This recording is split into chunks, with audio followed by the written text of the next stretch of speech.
My study is a systematic review titled Implementation of School-Based Physical Activity Interventions. It was published in March 2015 through the Preventive Medicine Journal. The issue here is there's a gap between development of effective interventions and the wide-scale adoption of these interventions in real-world contexts, being the school setting in this instance.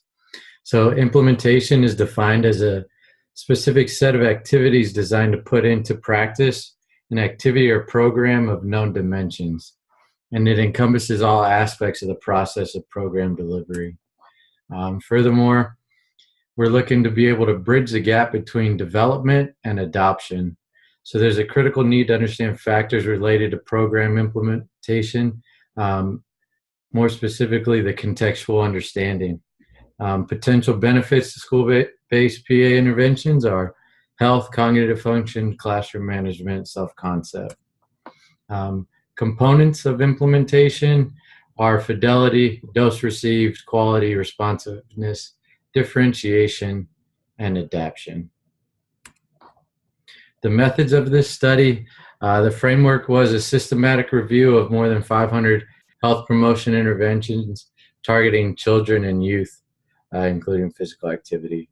There's a secondary analysis identifying 23 contextual factors that fit into a multi-level framework explaining effective implementation.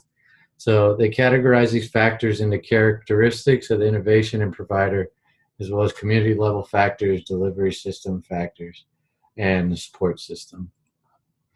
The methods, there was a literature search and study selection. They searched 7 electronic databases for peer-reviewed manuscripts. They were published between 1995 through 2014.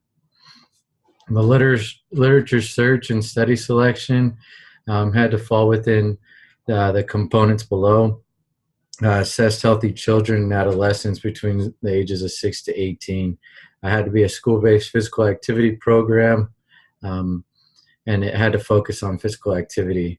It had to include a control group, measure at least one physical health-related outcome, had to measure physical activity and implementation and link the level of implementation to at least one student-level health outcome, and measured and reported factors associated with the implementation. Phase 2 was a supplemental review with the full text of all potentially relevant publications. So there was 2 objectives. Objective 1 was to find the link between the level of implementation and health outcomes. There was 2,078 records, 486 after abstract screening. Through the supplemental, there's 171 potentially relevant publications for a total of 657. 18 publications met most of the criteria, and 15 were included after full inclusion of the criteria. So these results are based off of 15 publications, for objective 1 being linked between level of implementation and health outcomes. The components of the studies of objective 1, they're comprised of 47% were the studies within the US, 20 from Canada, 20 from Europe, 13 from Australia. 80% were randomized controlled trials. 73 were conducted assignment at the school level versus 7 at the student level. 60% of these studies targeted elementary school age children, 13 for middle school, and 27% for high school. Very few of these studies assessed implementation of whole school multi-level strategy interventions, as many of these studies focused on individual level interventions delivered through the school setting. The objective for these studies, the second objective, was factors that influenced implementation. There were 35 publications that were screened down, and 29 interventions met the full inclusion criteria. So 18 publications were identified through the primary search, 17 were identified through the supplementary search, for a total of 29. For these components, you could see there 52 are from the US, 14 Australia, 7 from Canada, and so on. And once again, the majority of these studies were focusing on elementary school age children. So the results for objective 1, which is the link between the level of implementation of school-based activities and the health outcomes, 11 out of the 15 studies linked the level of implementation with outcomes, reported a significant positive relationship with at least one health outcome across a broad range of these. What and how health outcomes were assessed varied substantially between studies. The level of implementation positively influenced changes in fruit and vegetable consumption. Maybe it was physical activity, participation, enjoyment, and varied all the way to body mass index and bone strength. So we already showed considerable variability in what was measured in types of scales used to assess the level of implementation. The factor most often assessed was individual participation or adherence to the intervention, so the dose received by the target population, parents or children in this case.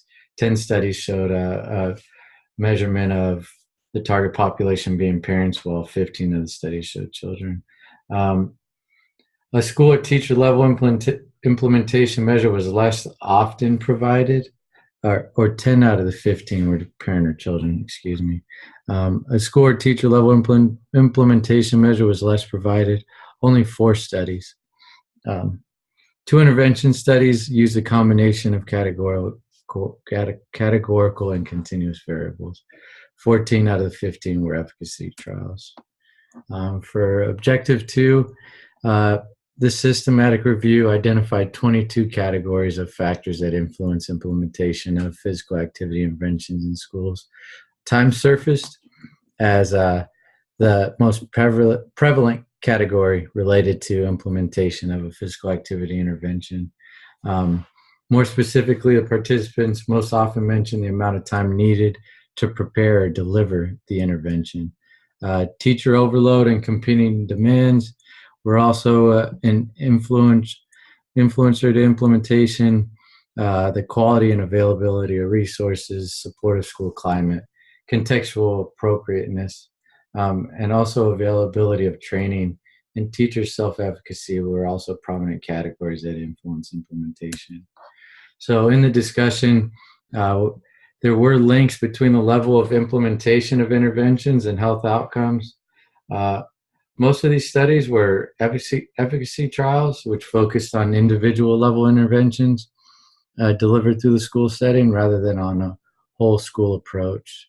This is consistent with Golden and Earp, who found that most health promotion initiatives in the last 20 years, including school-based interventions, were primarily directed towards individual level factors, despite the increased theoretical and ethical affinity with the social ecological approach. Once again, outcomes varied widely and ranged from enjoyment of physical activity to physical changes in BMI to bone strength. Importantly, some relevant outcomes like physical activity did not change or were not reported. Perhaps they were not significantly linked. Tremendous need to improve and standardize definitions and approaches to implementation measurement is needed, and also this would increase reliability. Moving on to objective 2, the factors that influence implementation of school-based physical activity models. So the 6 most commonly cited categories were provider characteristics, so teacher self-efficacy and skill proficiency. Also characteristics of the innovation, compatibility, contextual appropriateness to the population, and also availability and quality of resources for the intervention. Delivery system characteristics, so that would entail the supportive school climate, and support system, so that would be the training and support system. These are all critical features to consider when designing school-based physical activity interventions. Time was the most consistent in the implementation barrier of school-based physical activities. So The studies were mostly efficacy trials delivered by research volunteers, and this may decrease the translation to a more real-world classroom setting where teachers struggle with competing demands on their time and deal with a more diverse and indifferent, so less supportive student climate. And there's also a need to have a multi-level ecological framework, which may improve contextual appropriateness. So this is just stating that we do need to incorporate a social ecological model to increase our contextual awareness. In the conclusion, the study of implementation of school-based physical activity interventions is in its infancy. There's an urgent need for more school-based physical activity studies. We need to link them to health outcomes and focus on the implementation. There's dire need to improve and standardize definitions and measurements of the actual implementation. And also our ultimate goal should be to scale up these effective physical activity interventions to improve health at the population level. And we need to increase the understandings that many factors could be modified to advance the implementation experience. Thank you for listening.